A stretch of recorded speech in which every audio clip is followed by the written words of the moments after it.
Hey guys, I want to show you a quick little video on how to clean the inside of your helmet. Now, these days, middle of 2015, just about every helmet has a removable inside liner.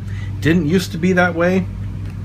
My previous Shoei helmet did not have one, but this one does. What that allows you to do is to take out all the foam and all the bits that contact your head and get stinky. All right, now I'm here in Florida. It is hot. It is really dang hot. And this helmet just doesn't dry out. I keep it inside. I always bring it in, keep it in the AC. And even then, man, this thing, it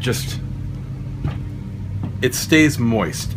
And my head, when I take it out of the helmet, smells like freaking vinegar lately. So it's really nasty. It's got to be cleaned.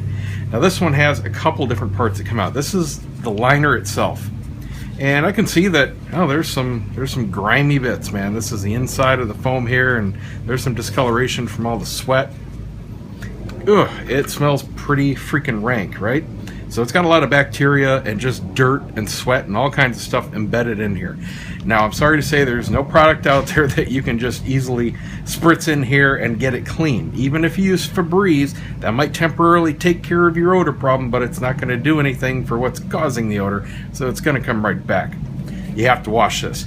Now, most of these say that you can wash them in the washing machine. You put it in one of those little delicate net things. I'm not going to do that, all right? I know this foam is really friggin' fragile, especially with some age on it. Now this one, it's a little over a year old, still feels pretty pliable. It's getting a little crunchy, just a little bit in spots, but that's normal. These only last 4 to 5 years, max. So, and you can, in most helmets, order a new liner, and they're not that expensive. So maybe give it a couple washes, and if it starts to deteriorate, just order yourself a new liner. Order yourself new cheek pads. You know, the inside of the helmet itself, it's cheap. So I'm going to wash this by hand.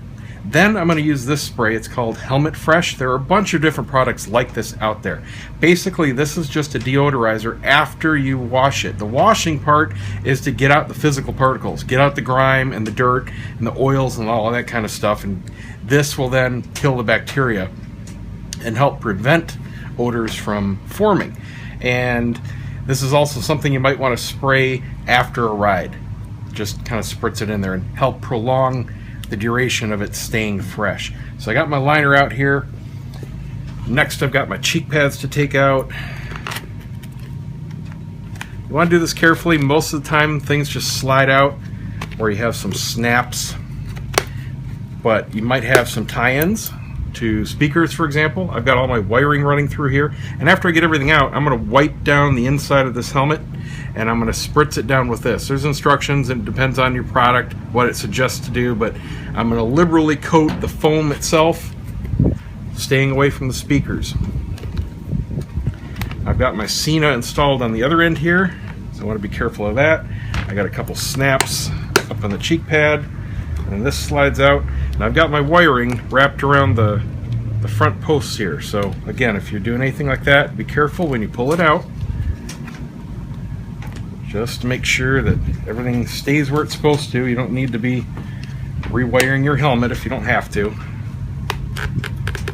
You're gonna have to tuck stuff away, but that should be about it. So there we go. So most of my wiring stayed in. Now I've got my 2 cheek pads to wash by hand, my liner to wash by hand. Let it fully air dry. Do not stick it in the dryer. Do not use any kind of heat to dry this kind of foam stuff. Then I'm going to spritz it down with this. I'm going to wash the inside of the helmet, and I should be good to go. Now this isn't something I want to do all the time, but hopefully I only have to do it a couple times a year. If you're not riding in extreme heat, well, you're probably going to only have to do this maybe once or twice in the life of your helmet. Lucky you. I live in Florida. Woohoo! That's it, guys. Thanks for watching. Give me a thumbs up. Don't forget to subscribe, and we'll see you next time.